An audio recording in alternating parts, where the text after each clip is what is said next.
It makes me proud to have been a part of TV back then. John Schneider lost more than just a TV show when the General Lee was taken off the air. The deals on goods were gone quickly. The royal checks stopped coming in. There was damage to a personal car worth $200,000, but that wasn't even the worst part. To pay his bills, he had to sell a signed General Lee hood for $25,000. Then Amazon talked about taking the show off the air totally. Schneider made a petition that 50,000 people signed. But the real fight had only just begun. The country was split down the middle over what he said about free speech and hate symbols. He was born on April 8, 1960, in Mount Kisco, New York, a small, quiet town 45 miles north of New York City. His mom and dad, Shirley and Jack Schneider, both worked for the government and lived close to him every day. It wasn't just watching the world for him when he was a little kid, he was also trying to act in it. He got a simple magic set from a nearby hobby shop for $5 when he was 5 years old and began putting on shows in people's yards. It was simple and homemade, but it made him feel something. People looking at him, waiting for the next trick, made him feel good. Following through when it worked. That little scarf trick kit was his first stage, and he kept adding to it from there. In 1968, when he was 8 years old, he went to his first real stage show. In a neighborhood theater show in New York City, he got the part of a munchkin in The Wizard of Oz.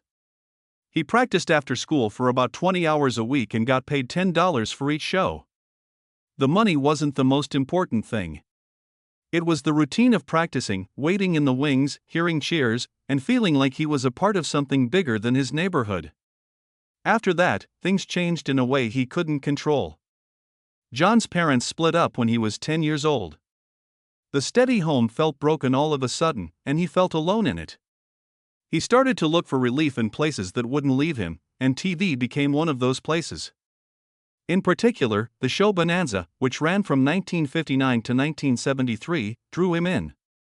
He got into the quiet habit of sitting in front of the TV once a week.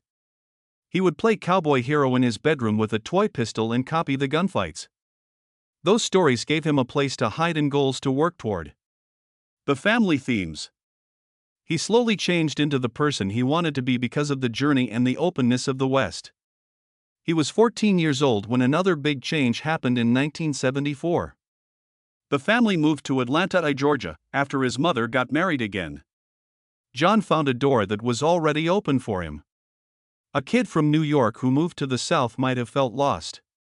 He quickly joined the acting club at North Springs High School. Theater helped him get from where he was to where he was going. During the school's production of Grease, he played Danny Zuko. He worked on his southern voice and learned how to move in a new culture without losing who he was in order to fit in and make the part feel real. He started to get better at playing and adapting because of it. He was no longer just learning words. He learned how to change into someone else whenever he wanted to. He worked hard for his dream by the time he was 15. Teenagers who really want something can carry that kind of energy. For money to pay for acting classes at a nearby community theater, he brought newspapers on his bike. He didn't hang out with his friends in those classes. He worked hard to get real jobs and got the lead in our town. The Georgia District Youth Award for Best Dramatic Performance was given to him for that work in 1975. That award hit him like proof. It let him know that this wasn't just a dream. He could go after it and maybe catch it. When he was 16, he also became interested in music. In Atlanta, he used a borrowed guitar to make his first demo tape in a garage studio. Lovesick Blues and Hey are Hank Williams songs that he sang in a country style. Looks great. After that, he took those tapes to radio stations in the hopes that someone would say yes. Instead, 12 times he was turned down. He heard that he was too young or didn't have what it takes to be a star. That didn't stop him. He kept showing up until WQXI, a small station, finally played a clip. He thought it was a big deal even though it was only a moment. Even a small bit of light was important after all those doors were shut. He learned that if the goal was important enough, you could take hits and still keep going. He got even bigger in 1977, when he was 17. He took a beat-up Ford and drove from Atlanta to Los Angeles for pilot season. He stayed on friends' houses and ate cheap meals at diners to save money. Any way he could get into the business, he did. Because of that push, he got an uncredited supporting part in Smokey and the Bandit as a truck stop customer. He got $50 for the 12-hour shoot. Even though the money was small, it felt like his first real paycheck from the world he wanted. He got a feel for how crazy and dangerous the work could be by being around real sets and players. It also let him know he was close enough to touch it. Back in Georgia, he worked hard at school and on stage like his life depended on it. He got voice lessons, played shows in his area, and even made up a weird but fun act in which he sang and did magic. At county fairs, he would sing a country song and pull a rabbit out of a top hat at the same time, which made about 200 people laugh and clap. Those shows weren't just a joke. He learned to pay attention, sense time, and not freeze up when things got tough. By the time he finished in 1978, he had a small agent in Atlanta who started booking shows for him. He was in 3 TV commercials, some of which were for Georgia Peaches and Coca-Cola. Each person paid $300, which added up to $900 for him. He learned how to fake a southern drawl very quickly. He changed his voice to match what people wanted. He had to change quickly for every shoot, and sometimes the script had to be changed at the last minute. That taught him a quiet professional skill, how to keep calm, do what he's told, and get it done. Everything was getting ready for the moment that changed everything. He saw a trade ad for a new show looking for a 25-year-old Georgian hick in early 1979, when he was 18. On paper, John wasn't like that. He was from New York and younger. He chose to have the most important part of his life before he even got the job. He wore a country hat, chewed tobacco, and held a beer can at the audition, making it look like he had lived in the South his whole life. He put on a thick accent and told crazy stories from the country, which made him sound just like what they wanted. He beat out about 300 other applicants and got the part of Bo Duke on the Dukes of Hazzard because it worked so well. He also said he had gone to the Georgia School of High Performance Driving, which did not exist, to seal the deal. He talked like he had driven hard all his life when the test was about car skills. During the tryout, he quickly moved across the hood of a fake car, which felt normal to him. That move became known as the Duke slide, and it was done over and over on the show. It had gone from being a lie to a signature to history in an instant. He signed his first big deal for the show on March 15, 1979, for $5,000 an episode. He still kept the lie about how old he was and where he came from. He knew that if someone dug deeper, it could all fall apart. The bet paid off, though, and the show went on. He threw himself into the work right away when shooting began in California in April 1979. He had to jump over a fence in his jeans for his first scene, and he hurt his ankle when he landed. Still, he kept going and finished the scene. Cast and crew admired how hard he was willing to work. John Schneider was only 19 years old when he took over the General Lee for the first season of the Dukes of Hazzard in 1979. Someone was off about him right away, as the crew quickly learned. Most artists were careful when doing stunts. Schneider saw them as a challenge. A Real 1969 Dodge Charger was used in the third episode, Days of Shine. He helped build the roll cage himself and then threw the car off a 15-foot ramp and over a pond. He had never learned how to be a trick driver. He held on to the wheel and went with his gut. The crew saw that they would need more cars than they had planned when the car hit the ground so hard that the frame bent. As many as 14 Chargers were used up in some shows because jumps broke almost all of them.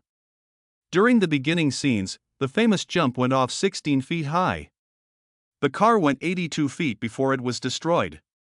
Schneider didn't do every crazy jump, but the ones he did had a real energy that made Bo Duke feel like he was there. He used the General Lee for more than just a car. He bought his own orange Charger and named it Little Bo Peep. He sped it up to 140 miles per hour on empty back roads just to see how it rode. In ways that he could use on the show. He took great care of another Charger with a 426 Hemi engine when he fixed it up. At one point, someone put almost $10 million on it at auction. The bid was a joke, though, and the car stayed with him. After many years, Hurricane Ida hit and crushed that same car.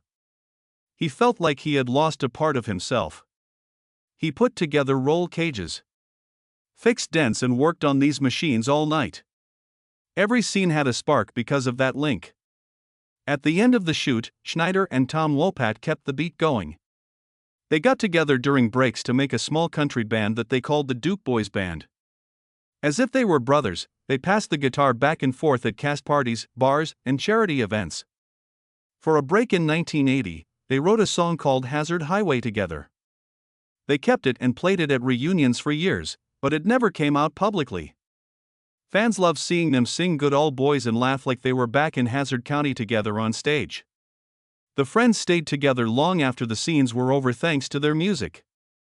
There were some dark times on set.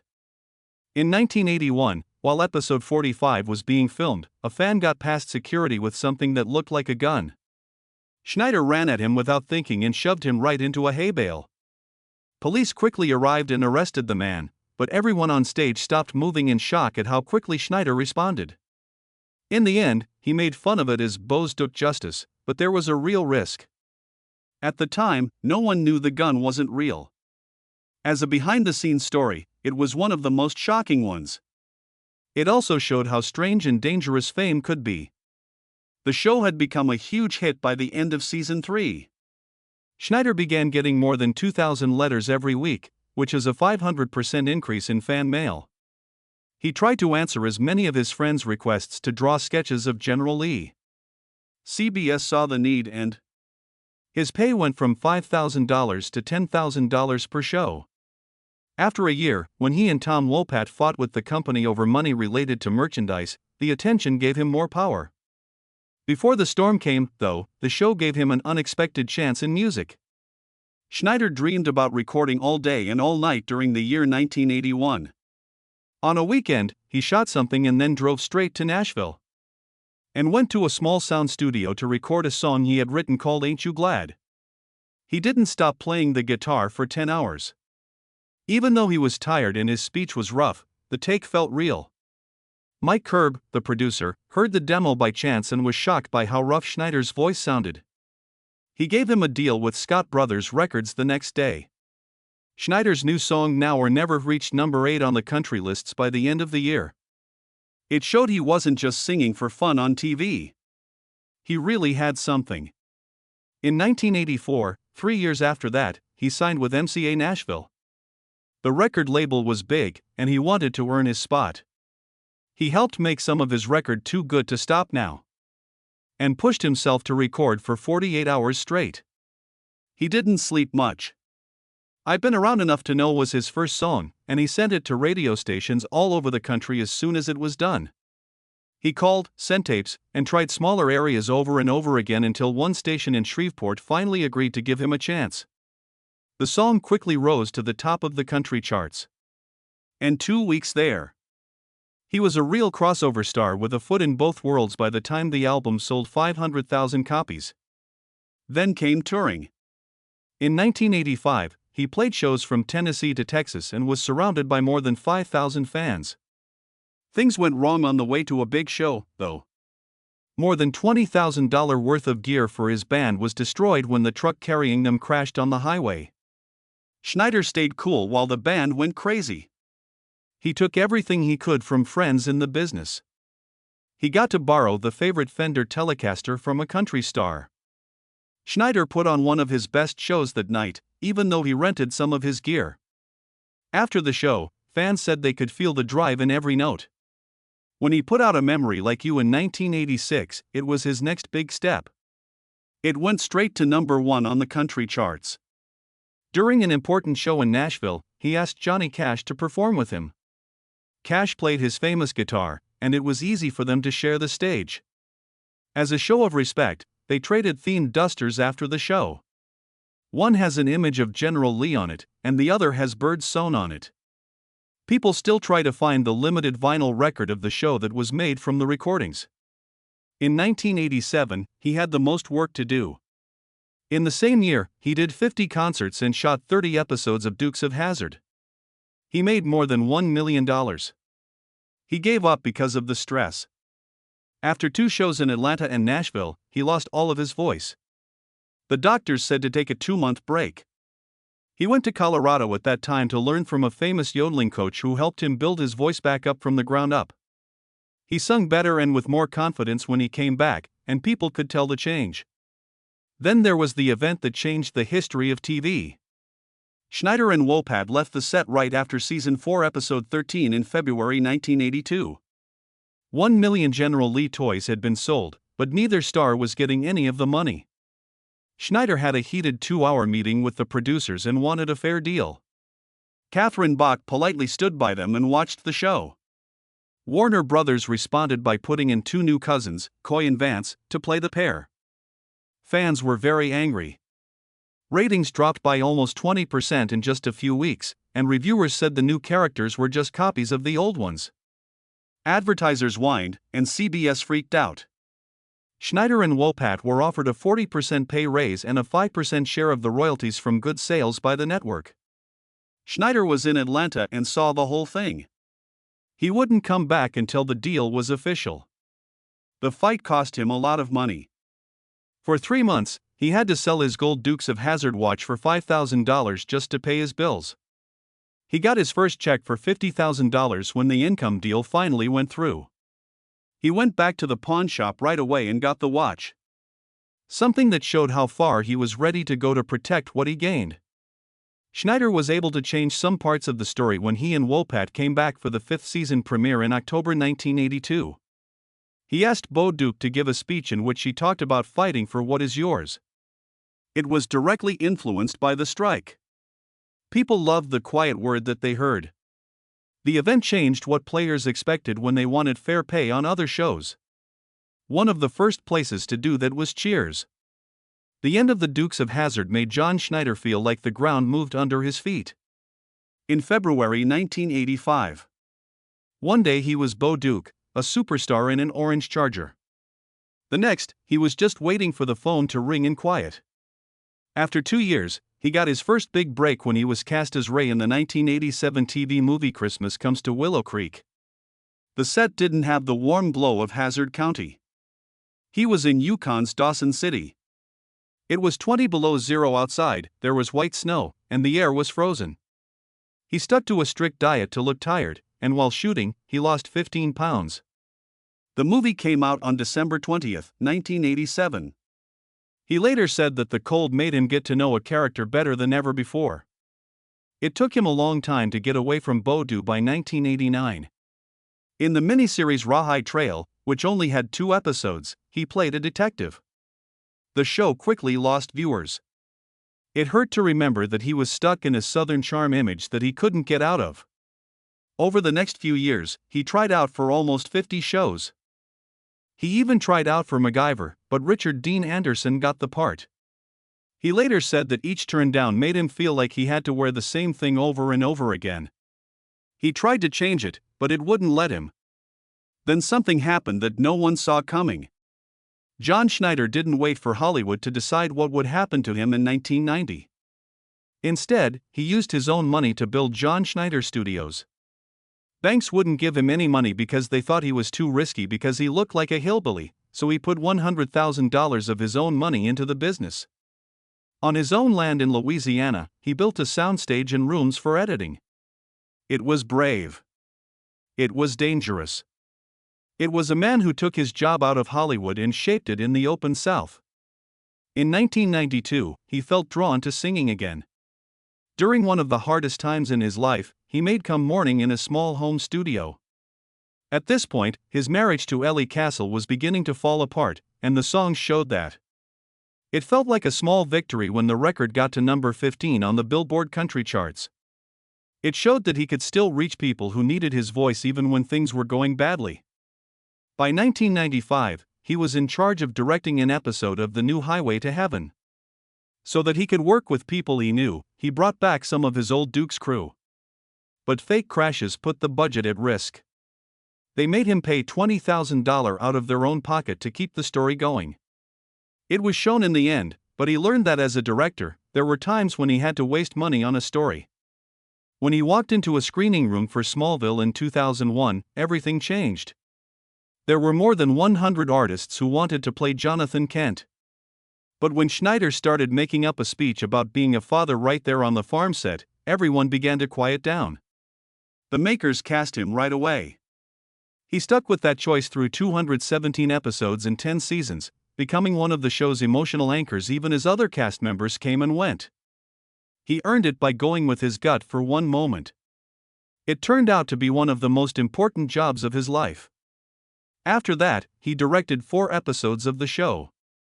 And in the third season episode Legacy, he slipped in a piece of Superman history that was based on talks with Jerry Siegel's family.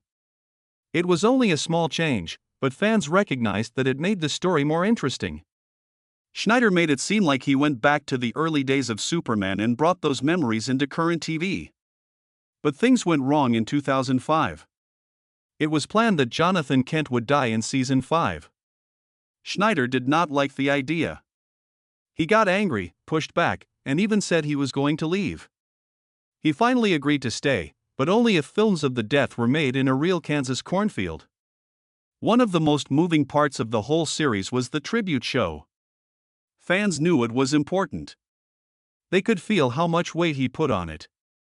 In 2006, he took a break from playing heroes and played a bad guy on CSI: Miami. He did such a great job that he was nominated for an Emmy for Outstanding Guest Actor in a Drama Series, which doesn't happen very often for a 2-episode appearance. People who thought they knew him were shocked. All of a sudden, he wasn't just the good dad or the handsome Duke. He might also be dangerous. When the last season of Smallville aired in 2011, he was worth about $4 million, thanks to years of steady bills and checks. Fans were shocked when he sold General Lee Hood for $25,000 to help pay for his ranch in Louisiana. People were shocked that such a famous piece was being sold. It showed that he cared more about real people than things. He said he was always ready to use the past to help the present. Then there was a storm that no fan fight could match. Because the General Lee had a Confederate flag on it, TV Land took down reruns of Dukes of Hazzard in July 2015, after the shooting at a church in Charleston. Warner Brothers stopped licensing any goods with the flag on them. This meant that sales of more than 300 shows and a huge number of model cars stopped. Schneider was so angry that he went straight to Twitter. He said they were erasing history and argued that the show was about family, fun, and the heart of the South. His words spread like wildfire. It became a national issue, and that month, South Carolina took down the Confederate flag from its Capitol grounds, which made the argument even stronger. There was pain, pop culture, and politics all at the same time. Schneider lost some income when he lost his license, so he started a petition. Over 50,000 fans signed. He told Fox that the car was never a sign of racism and that people had watched the show for decades without making the connection. The problem became very important to him, both personally and financially. In June 2020, the issue came up again. Riots across the country after the murder of George Floyd. Thought about taking the show down from streaming. Schneider replied in interviews that he had never heard a black fan complain and that taking the show off the air would only make things worse. People were very angry because NASCAR had just banned Confederate flags from its races. There was a lot at stake for the whole 7-season show. While people in the country fought about what the flag should mean. The next year, in August 2021, Hurricane Ida hit Louisiana and did a lot of damage. A personal General Lee worth $200,000 was lost when one of Schneider's barns fell down. The flag could still be seen on top of the crushed orange Charger that he shared on Facebook. Even though he was sad, he smiled and said, "She'll jump again." The storm also hurt his workshop and home. It was a blow to both his life and his memory. He started being honest about why the fight over the General Lee was important to him in 2025. Not to support the Confederacy, he said, but to protect free speech. He said that the argument was a war on American past and that it was dangerous to take down old symbols. He showed the long list of people from all walks of life who loved the show. It turned into a personal stand that he felt he had to defend for reasons other than money or memories. Schneider kept building even though there was a lot of trouble going on around him. On his 58th birthday, April 8, 2018, he did a jump that looked like it was from his time at Duke. A real General Lee was thrown over a 75-foot ramp at his studio in Louisiana, where people cheered. It went up almost 30 feet in the air. Over 100 fans came together for Bo's show, which is when it happened. This kind of thing made everyone remember why they loved Bo Duke in the first place. More than 500 scenes full of fire and feeling were written by him for the haves and the have-nots from 2013 to 2021. Tyler Perry liked how intense he was and how he could go from quiet to rage in a single breath. Every time Jim Cryer lost it or got into a fight, fans went crazy online. Schneider showed that he could take over a scene without ever raising his voice, even though the other players were all very good. Following the end of his 21-year marriage to Elvira Castle in 2014, his personal life fell apart. The damage to his finances drove him to file for bankruptcy. People were angry and frustrated because of court fights over alimony. He didn't go away, though. He made a YouTube account instead. He put up versions of songs, news from the studio, and personal stories. The channel quickly gained 16,000 members in just a few days. It saved his life and showed him that you can rebuild from the bits you have left even when life falls apart.